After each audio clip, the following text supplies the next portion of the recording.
From the students of Penn State Meteorology, here is your Penn State Campus Weather Service forecast.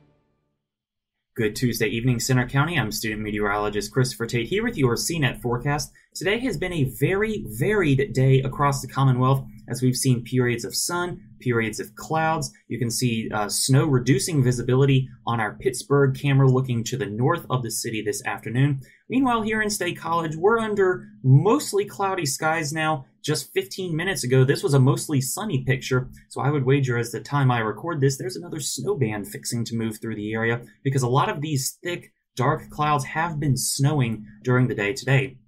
Temperature-wise, we're above freezing here at the surface, just below freezing, not far above, which is why we're seeing snow here at the ground with a temperature above freezing. And notice that wind out of the west-northwest at 15 miles an hour. That is the trend for much of the Commonwealth. And the mid-30s are a similar trend for the north, the northwest, and into the Laurel Highlands, where there's been more exposure to that brisk northwesterly wind. Meanwhile, down in the southeast, Harrisburg and Philadelphia making it all the way to 46 degrees this afternoon. Wind speeds are generally sustained between about 15 and 25 miles an hour for most of the Commonwealth. A couple exceptions, of course, on this map as always. Pittsburgh currently observing a wind a little bit closer to 30 miles an hour this afternoon. The radar loop over the last couple of hours has shown repeated bands of precipitation just kind of drifting from northwest to southeast. This is lake effect precipitation, the lake effect snow machine in full operation today as the water temperature on Lake Erie still in the low 50s. Meanwhile, temperatures just above are much colder, much closer to the freezing mark, if not below.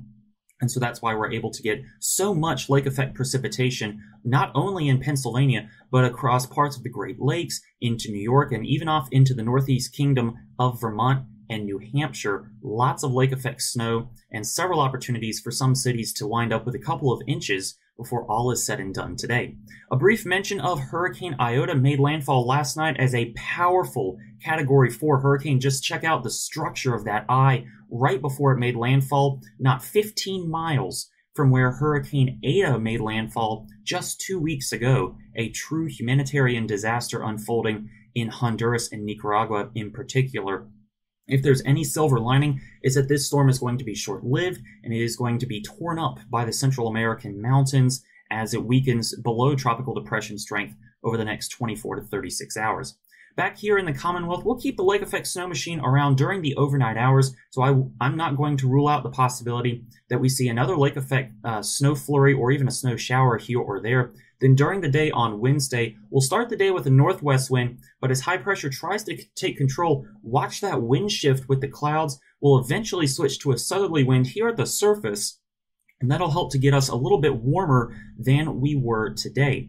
As we zoom out to take a look at the rest of the weekend, you can see another disturbance beginning to develop across the Midwest. That's another low pressure system Saturday into Sunday, and then the precipitation arriving late Sunday into Monday. That's going to be our next rainmaker. Most computer models are in a pretty good consensus that we'll see between about a quarter and a half inch of rain, and I do expect it will all be rain because we'll have had plenty of time to warm up in the wake of the storms today.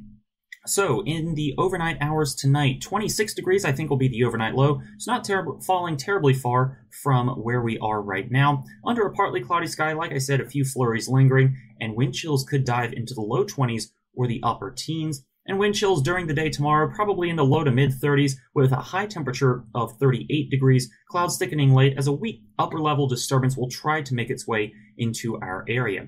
The 7-day forecast has us warming as we head into the latter half of the week and into the weekend. Temperatures winding up between about 5 and 8 degrees above average for most, a little bit closer to average up in northern Center County.